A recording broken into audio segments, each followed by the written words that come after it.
കഴിച്ചോ? ഓവോ, രണ്ടുപേരും എന്തെടുക്കായിരുന്നു? ഞാൻ പഠിക്കായിരുന്നു അമ്മേ. ഞാൻ ടിവി കാണാ. എന്താ അമ്മേ? എന്നതിന് സത്യം പറയ്, നിങ്ങളിൽ ആരാണ് ചോറിൽ ഈ കറി എടുത്ത് ഒഴിച്ചിരിക്കണേ? എന്നിട്ട് അടപ്പ് തുറന്നിട്ടിട്ട് ഇതിൽ മുഴുവൻ ഈച്ച പറക്കണു. എല്ലാ പണിയും ഒതുക്കി ഒന്ന് മേല് കഴുകി വന്നപ്പോ കാണുന്ന കാഴ്ചയാണിത്. സത്യായിട്ട് എനിക്കറിയില്ല അമ്മേ. എനിക്കും അറിയില്ല. നിങ്ങൾ രണ്ടുപേരും അല്ലാതെ ഈ കുരുത്തക്കേട് കാണിക്കാൻ വേറെ ആരാ ഇവിടെ ഉള്ളത്? പറഞ്ഞില്ലെങ്കിൽ ഞാൻ രണ്ടുപേർക്കും നല്ല പെടയാ തരും. ഇന്ന് ശനിയാഴ്ചയാണ്, കടയിൽ നല്ല തിരക്കുള്ള ദിവസം. രഘുവേട്ടൻ ഭക്ഷണം കഴിക്കിയപ്പോ ഓടിപ്പടിച്ചൊരെത്തലുണ്ട്. അമ്മേ, ഞാനല്ലാട്ടാ. അല്ല, നീ പഠിക്കാന്നല്ലേ മഞ്ജുവ പറഞ്ഞത്? ശനിയാഴ്ച നീ പൊതുവെ പഠിച്ച് ഞാൻ കണ്ടിട്ടില്ലാലോ. ഹോംവർക്ക് ഒരുപാടുള്ളതുകൊണ്ടാ അമ്മേ. ഇതെന്തത് 10ല് പഠിക്കാന്ന വിചാരം? ആകെ 2ാം ക്ലാസ്സിലല്ലേ ആയിട്ടുള്ളൂ. 2ാം ക്ലാസ്സും വലിയ ക്ലാസ്സാ അമ്മേ. ആ, അത് നിനക്ക് തോന്നും, ഞങ്ങൾക്ക് തോന്നില്ല കേട്ടാ. നീ സാധാരണ ഞായറാഴ്ച വൈകിട്ടല്ലേ ഹോംവർക്ക് ചെയ്യാറുള്ളൂ. ഇന്ന് നേരത്തെ ചെയ്യാൻ തോന്നി. അപ്പൊ ചോറിൽ കറി ഒഴിച്ചത് രണ്ടുപേരും അല്ല അല്ലേ? അമ്മേ, ചേച്ചിയാ. ഒന്ന് പോയാഴ്ചേ, ഞാനൊന്നല്ലാട്ടാ.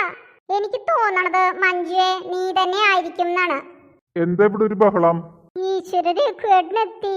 ഒന്നും പറയണ്ട എന്റെ രഘുവേട്ടാ. ആയിഷുവിനെ കണ്ടിട്ട് മഞ്ജുവും വികൃതിയായി വരികയാണ് കേട്ടാ.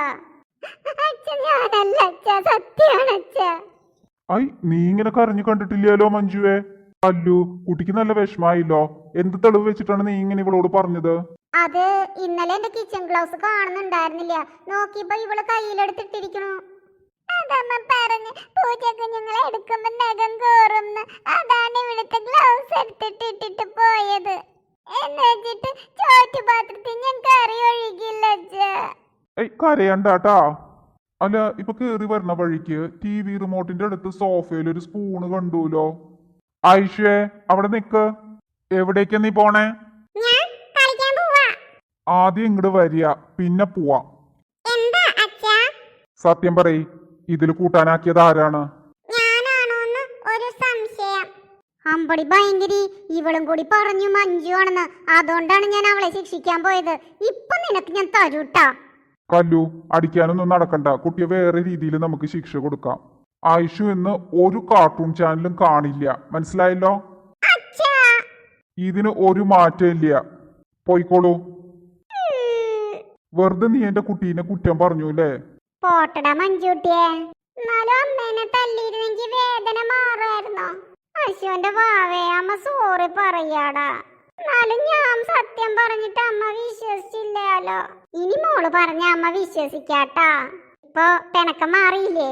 എങ്ങനെ മാറും? കുട്ടിക്ക് രണ്ടു കുട്ടികളെ രണ്ട് രീതിയിൽ കാണുമെന്ന് തോന്നിയിട്ടാണ്. അല്ലരിക്കട്ടാ, ഞാൻ അങ്ങനൊന്നും ഒരിക്കലും കരുതിയിട്ടില്ല. കരുതിയിട്ടില്ലെങ്കിലും തോന്നലും ഉണ്ടാക്കരുത്. പറയണ മനസ്സിലാവണുണ്ടോ? അമ്മയ്ക്ക് വഴക്ക് നല്ല പോലെ കൊടുത്തുട്ടാ. അച്ഛന്റെ മുത്തിനിപ്പൊ സന്തോഷായില്ലേ? വൈകിട്ട് വരുമ്പോ എന്താ എടുത്തോണ്ട് വരേണ്ടേ? കുറച്ച് വിപ്പിംഗ് ക്രീം കൊണ്ടുവന്നോളൂ. എന്തുട്ടിനാ?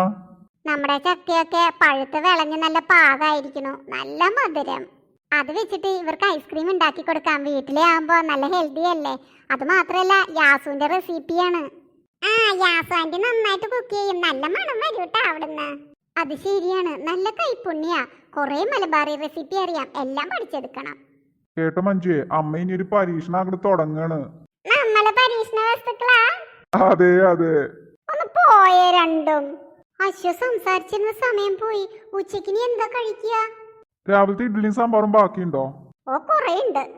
എന്നാ അതെടുത്തോളൂ, ഉച്ചക്ക് അതൊക്കെ മതി. നിനക്ക് കാലുവേദനയല്ലേ? അപ്പൊ ഓർമ്മയുണ്ട് ഞാൻ പറഞ്ഞതല്ലേ? മറക്കാൻ പറ്റുമോ? വൈകിട്ട് വൈദ്യുതി അടുത്ത് പോവാം. അല്ല, ഞാനൊന്ന് കാന്താരിയുടെ അടുത്ത് ചെല്ലട്ടേട്ടാ. അവിടെ എന്താ ഇനി അടുത്ത കുരുത്തക്കേട് ഒപ്പിക്കണമെന്ന് പറയാൻ പറ്റില്ലല്ലോ. ഷോ, അത് ശരിയാണല്ലോ. കുഞ്ഞിക്കാട്ടന് ഇഷ്ടാവണുണ്ട്. സബ്സ്ക്രൈബ് ചെയ്ത് കാണണട്ടാ. ലൈക്ക് ചെയ്തിട്ട് ഫ്രണ്ട്സിന് ഒക്കെ ഷെയർ ചെയ്ത് കൊടുക്ക. എല്ലാരും എന്നെ ഒന്ന് കാണട്ടെ. എത്തിയില്ലോ കാന്താരി. ഹായ് ജീവൽ.